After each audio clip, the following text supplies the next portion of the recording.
반갑습니다. 붓다의 복과 지혜입니다.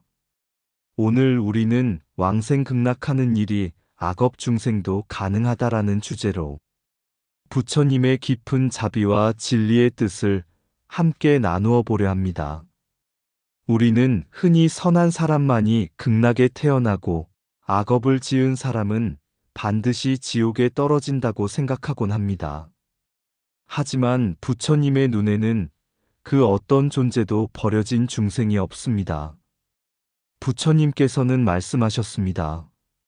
한 방울의 물에도 달이 비치듯 참회하는 마음 하나에도 부처의 빛이 깃든다. 즉, 우리가 비록 과거에 어리석고 잘못된 길을 걸었더라도 지금 이 순간 마음을 돌이켜 참회한다면 그 순간 이미 극락의 문은 우리 앞에 열리고 있는 것입니다. 이펜 스님이 설하신 대로 왕생의 길은 선인만의 길이 아닙니다. 지옥의 고통 속에서도 부처를 향한 한 생각이 일어난다면 그 마음이 바로 구제의 시작이며 깨달음의 씨앗이 됩니다. 오늘 이 시간을 통해 무소유의 삶, 참회의 의미, 그리고 지옥을 밝히는 지장보살의 자비를 함께 되새기며 우리 마음속에도 그 자비의 빛이 피어나길 바랍니다. 악업 중생이라 할지라도 참회하는 마음이 곧 부처의 마음이다. 자, 그럼 왕생 극락하는 일이 악업 중생도 가능하다. 그 여정을 함께 해볼까요? 지옥의 꽃을 피운 도둑. 옛날 석가모니 부처님께서 마가다국에서 법을 설하실 때 한 마을에 니단이라는 악명 높은 도둑이 있었습니다. 그는 어릴 적부터 가난과 분노 속에서 자랐고 남의 물건을 훔치고 사람을 속이고 때로는 폭력으로 생계를 이어갔습니다. 그는 스스로 말했습니다. 나는 이미 지옥에 떨어질 몸이다. 나 같은 자가 부처님의 말씀을 들어서 뭐 하겠는가. 그런데 어느 날 부처님께서 탁발하시는 길에 니단이 숨어있던 골목을 지나가셨습니다. 부처님은 조용히 걸음을 멈추고 그의 눈을 바라보셨습니다. 그 순간 니단의 마음이 이상하게 흔들렸습니다. 그 어떤 꾸짖음도 없고 그 어떤 두려움도 없는 그저 끝없는 자비와 연민이 깃든 눈빛이었기 때문입니다. 니단은 떨리는 목소리로 물었습니다. 세존이시여, 저 같은 죄인도 극락에 갈 수 있습니까? 부처님께서 부드럽게 미소 지으시며 말씀하셨습니다.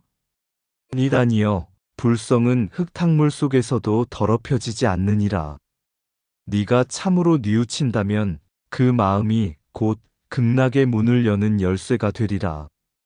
그 말을 들은 니단은 눈물을 흘리며 그 자리에서 부처님께 귀의했습니다. 그 후 그는 평생을 남을 돕고 자신이 훔친 재물을 돌려주며 살았습니다. 죽음이 다가오던 날 그의 얼굴에는 고요한 미소가 머물렀습니다. 그의 곁에 있던 제자들은 향기로운 꽃내음이 감돌며 니단의 몸 위로 빛이 비치는 것을 보았습니다. 사람들은 말했습니다. 지옥에 떨어질 도둑이 극락으로 갔다. 부처님께서는 제자들에게 말씀하셨습니다.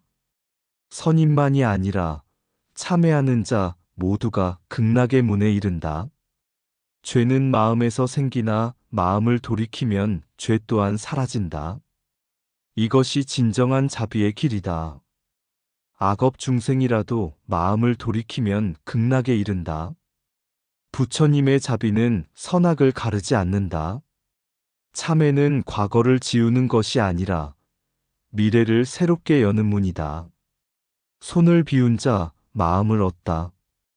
어느 날 부처님께서 제자들과 함께 사위성 근처를 걸으시다가 한 노인이 시장 한복판에서 작은 보자기를 꼭 움켜쥐고 있는 모습을 보셨습니다. 그 노인은 온종일 그 자리에 앉아 있었고 사람들이 무엇을 팔고 사는지도 아랑곳하지 않은 채 그저 자신의 보자기만을 부여잡고 있었습니다. 부처님께서 다가가 조용히 물으셨습니다. 노인장이여, 그대는 무엇을 그렇게 꼭 쥐고 있습니까? 노인은 눈을 빛내며 대답했습니다. 이건 제 전 재산입니다. 오래된 구슬 한 알이지만 이것만 있으면 마음이 놓입니다. 이것을 잃으면 저는 아무것도 아닙니다. 부처님은 미소를 지으며 말씀하셨습니다. 그렇다면 그 구슬이 너를 가진 것이로구나. 노인은 깜짝 놀라 그 말을 이해하지 못했습니다. 그때 부처님은 땅에 떨어진 낙엽을 집어들고 바람에 날리며 말씀하셨습니다. 바람은 낙엽을 가질 수 없고 낙엽은 바람을 붙잡을 수 없다. 하지만 그 둘은 함께 춤을 추며 자유롭다. 이것이 무소유다. 그 말을 들은 노인은 한참 동안 침묵하다가 조심스레 보자기를 풀어 구슬을 꺼냈습니다. 그리고 하늘을 향해 던져버리며 울먹였습니다. 이제야 제 마음이 자유로워졌습니다. 부처님께서 말씀하셨습니다. 무소유란 아무것도 가지지 않는 것이 아니라 무엇에도 얽매이지 않는 마음을 갖는 일이니라. 그 후 그 노인은 작은 오두막에서 살며 그날 이후 단 한 번도 재물을 위해 걱정하지 않았습니다. 그의 얼굴에는 늘 평온한 미소가 머물렀고 사람들은 그를 손을 비운 자, 마음을 얻은 자라 불렀습니다. 무소유는 물질을 버림이 아니라 마음의 집착을 버림이다. 갖지 않음보다 중요한 것은 갖되 얽매이지 않는 자유이다. 마음이 비워질 때 비로소 자비와 평화가 들어온다. 무소유란 손을 비우는 일이 아니라 마음의 욕심을 비우는 일이다. 가진 것이 많을수록 마음은 무거워지고 버린 것이 많을수록 마음은 가벼워진다.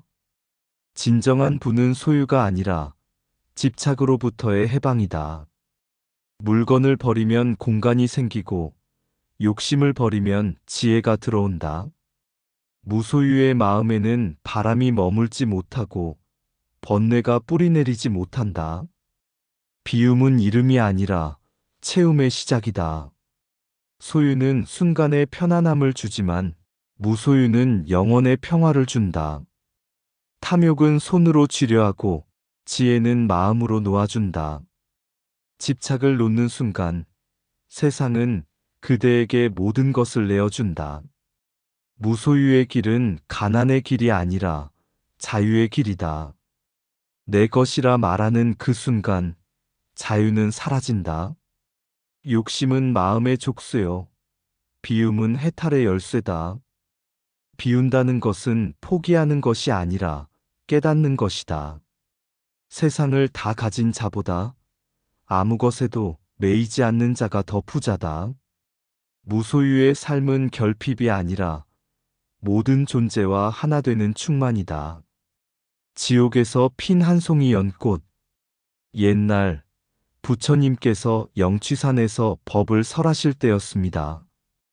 그 자리에 있던 모든 중생은 부처님의 자비 광명 속에 감싸였지만 오직 한 영혼만은 그 빛을 받지 못하고 어둠 속에 서 있었습니다.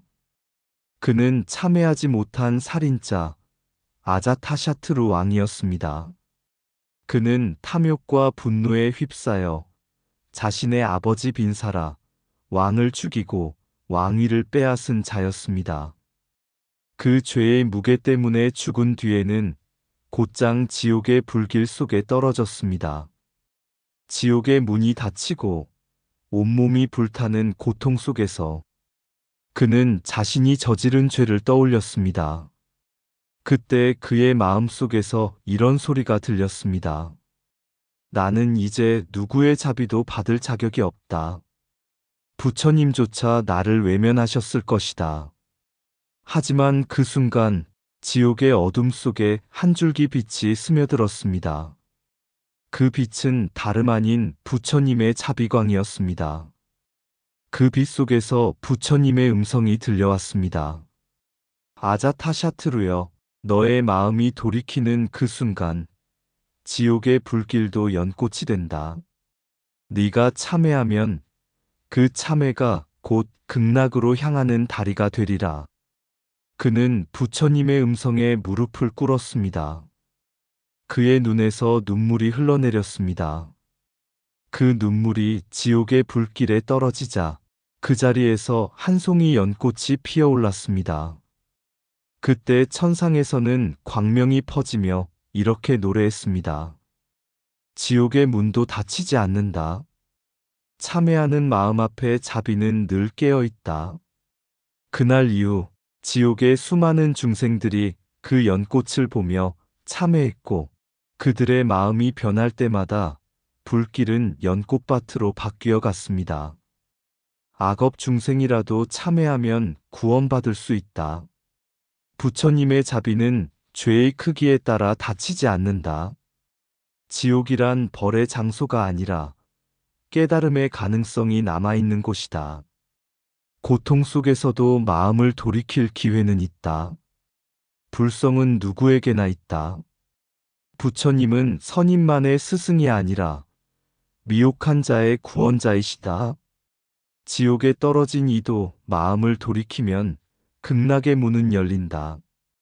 참회는 지옥의 불길을 연꽃으로 바꾸는 힘이며 자비는 죄를 끊지 않고 품어 안는 광명이다. 지옥에 떨어진 이도 마음을 돌이키면 극락의 문은 열린다. 죄를 지었다고 버려지는 존재는 없다. 단지 아직 빛을 보지 못한 중생이 있을 뿐이다.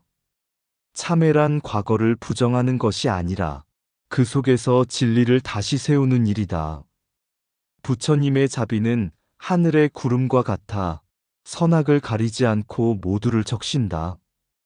가장 어두운 밤일수록 새벽의 빛은 더욱 눈부시다. 한 번의 참회는 천생의 업장을 녹인다. 극락은 멀리 있지 않다. 악한 마음이 선으로 돌이키는 그 순간이 곧 극락이다. 자비는 죄를 꾸짖지 않고 깨달음의 길을 열어준다. 부처님의 마음은 연못의 물과 같아 진흙 속에서도 연꽃을 피운다. 악인에게 닫힌 문은 없고 다만 스스로 열지 못한 마음이 있을 뿐이다. 지옥도 마음이 지은 곳이요 극락도 마음이 연 곳이다. 참된 용서는 죄를 지운다기보다 그 마음의 자비를 일으킨다. 모든 중생에게 불성이 있나니 지옥 중생 또한 부처가 될 씨앗을 품고 있다. 부처님은 죄인을 미워하지 않으시고 미혹을 벗기 위해 손을 내미신다. 한 방울의 눈물이 진심에서 흘러나올 때 그 순간 10,000번의 기도가 이루어진다. 지옥이 텅 빌 때까지 나는 머무르리라. 지장보살의 서원. 아득한 옛날 한 여인이 있었습니다. 그 여인은 세상의 고통을 보고 밤낮으로 눈물을 흘렸습니다. 굶주린 자를 보면 밥을 나누었고 병든 자를 보면 옷을 벗어 덮어주었습니다. 그러나 세상은 여전히 슬픔으로 가득했고 그 여인은 부처님께 물었습니다. 세상에는 왜 이렇게 많은 괴로움이 있습니까? 부처님께서 말씀하셨습니다. 중생이 탐욕과 미움, 어리석음에 묶여 있기 때문이다.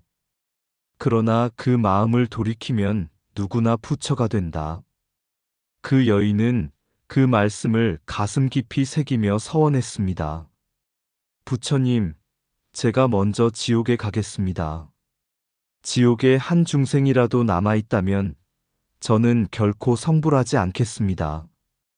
그리하여 그녀는 무수한 생을 거듭나며 고통받는 자들의 곁에 머물렀습니다. 타오르는 지옥의 불 속에서도 그 여인의 자비는 꺼지지 않는 등불처럼 어둠을 밝혔습니다. 사람들은 그를 지장보살이라 불렀습니다. 땅처럼 무한히 포용하고 창고처럼 모든 생명을 품는 보살이었습니다. 지장보살은 지옥의 문 앞에서 중생들에게 속삭입니다. 너는 죄인이 아니다. 단지 아직 스스로를 용서하지 못했을 뿐이다. 그의 눈빛은 불심이었고 그의 발걸음은 부처님의 자비였습니다. 지옥의 불길은 그에게 닿지 않았습니다. 그가 닿는 곳마다 고통이 멈추고 울음이 잦아들며 마음에는 꽃이 피었습니다. 이것이 바로 부처님의 자비가 현실이 되는 순간입니다. 자비란 고통을 피하는 것이 아니라 그 고통 속으로 들어가 어둠을 함께 견디는 용기입니다. 지장보살의 서원은 우리에게 이렇게 가르칩니다. 지옥은 멀리 있지 않다. 미움이 있는 곳이 곧 지옥이요. 자비가 일어나는 곳이 곧 극락이다. 모든 중생이 구제받을 자격이 있다. 라는 가르침에 살아있는 비유입니다. 지옥이 텅 빌 때까지 머문다는 서원은 결국 자신의 깨달음을 뒤로하고 타인의 고통을 먼저 품는 사랑이며 그것이 바로 보살의 길, 그리고 부처의 마음입니다. 지옥이 텅 빌 때까지 머무르겠다는 서원은 자비가 끝이 없음을 보여주는 부처의 약속이다. 지옥을 두려워하지 않는 마음이 곧 부처의 자비다. 고통을 피하지 않고 그 속으로 들어가는 자, 그가 바로 진정한 보살이다. 누군가의 지옥이 당신의 자비로 잠시라도 밝아진다면 그곳이 곧 극락이다. 자비는 눈물로 흐르는 지혜이며 지혜는 고통을 껴안는 자비다. 부처의 마음은 지옥마저 품는다. 그리하여 어느 곳도 버려지지 않는다. 타인의 괴로움을 내 일처럼 느낄 때 그 순간 당신은 이미 보살의 길 위에 있다. 연민이 머무는 곳, 거기에는 지옥도 쉬어간다. 지옥은 어둠이 아니라 자비를 드러내는 가장 깊은 자리다. 한 사람의 마음이 깨달으면 그 마음의 빛이 천만 중생의 밤을 밝힌다. 부처님은 하늘에서 구원하지 않으신다. 그는 우리 마음속의 자비로 구원하신다. 진정한 구제란 고통을 없애는 것이 아니라 그 고통 속에서도 사랑을 잃지 않게 하는 것이다. 지옥을 떠나려는 이는 많지만 지옥에 남으려는 이는 보살뿐이다. 보살의 길은 자신을 구하는 길이 아니라 모든 생명을 함께 건지는 길이다. 지옥이 텅 빌 때까지 머무르겠다는 마음, 그 마음이 바로 부처의 깨달음이다. 옛날 깊은 산속 어느 절에 한 수행승이 있었습니다. 그는 젊은 시절부터 부처님의 가르침을 따르며 선행을 베풀었지만 마음속에는 늘 두려움이 있었습니다. 지옥이란 얼마나 끔찍한 곳일까? 나는 그곳에 떨어지지 않도록 살아야지. 그 두려움 때문에 그는 중생의 고통보다는 자신의 안락만을 바라는 수행을 했습니다. 어느 날 그 스님은 깊은 명상 중 이상한 꿈을 꾸었습니다. 끝없이 어두운 지옥 속에서 수많은 영혼이 울부짖고 있었습니다. 불길은 하늘을 찌르고 절규는 공허한 바람처럼 메아리 쳤습니다. 그 가운데 한 여인이 있었습니다. 그녀는 한 손에 불타는 꽃을 들고 다른 손으로는 다른 영혼의 손을 잡고 있었습니다. 스님이 물었습니다. 당신은 왜 이 끔찍한 곳에서 벗어나지 않습니까? 그 여인은 고요히 웃으며 대답했습니다. 이곳이 나의 자리이기 때문입니다. 아직 고통받는 중생이 남아있는데 어찌 나 혼자 극락으로 가겠습니까? 그 순간 스님은 알았습니다. 그 여인은 바로 지장보살이었습니다. 그는 지옥의 문턱에서도 미소 지으며 고통받는 모든 존재를 부드럽게 감싸고 있었습니다. 그 빛이 닿는 곳마다 울부짖음이 멎고 불꽃이 잦아들며 어둠이 사라졌습니다. 스님은 눈물을 흘리며 절했습니다. 부처님이시여, 저는 지옥을 피하려 했습니다. 그러나 당신은 지옥 속으로 들어가셨습니다. 그곳이 바로 당신의 도량이었나이다. 그날 이후 그는 깨달았습니다. 극락은 멀리 있는 것이 아니라 고통 속에서도 자비를 실천할 때 그 마음이 곧 극락임을. 지옥을 밝히는 것은 부처님의 손이 아니라 그분의 자비를 닮은 우리의 마음임을. 그래서 부처님은 말씀하셨습니다. 지옥이 비어야 내가 성불하리라는 지장보살의 서원은 곧 나의 마음이요 모든 중생의 본성이다. 지옥이 남아있다면 우리는 아직 깨달음의 길 위에 있는 것입니다. 그러나 누군가의 어둠 속으로 들어가 그 고통을 함께 짊어진다면 그 순간 그 자리가 곧 극락의 문이 열리는 자리입니다. 극락은 멀리 있는 이상향이 아니라 누군가의 지옥을 밝히려는 한마음 속에 이미 피어있는 깨달음의 연꽃입니다. 불꽃 속에서도 미소 짓는 이, 그 이름 지장보살이라. 어둠의 끝에 홀로 서서 눈물로 등불을 밝히나니 지옥이 텅 빌 때까지 나는 머무르리라. 그 한마디가 천지를 울리고 그 침묵이 천만 중생의 가슴을 적신다.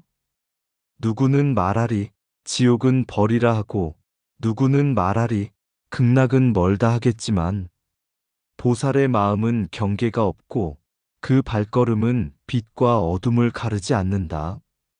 고통이 있는 곳이면 그곳이 법당, 눈물이 흐르는 곳이면 그곳이 연못. 한 중생이라도 괴로움에서 벗어날 때 그 순간 세상은 이미 극락이 된다. 지옥을 두려워하지 않는 자, 그는 이미 부처의 길 위에 있다. 오늘도 누군가는 남의 슬픔 속으로 걸어 들어간다.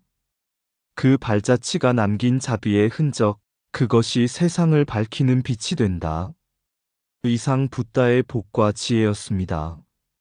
오늘도 복지 구족한 날 되세요. 구독과 좋아요는 붓다의 복과 지혜를 밝히는 큰 자비의 등불이 됩니다.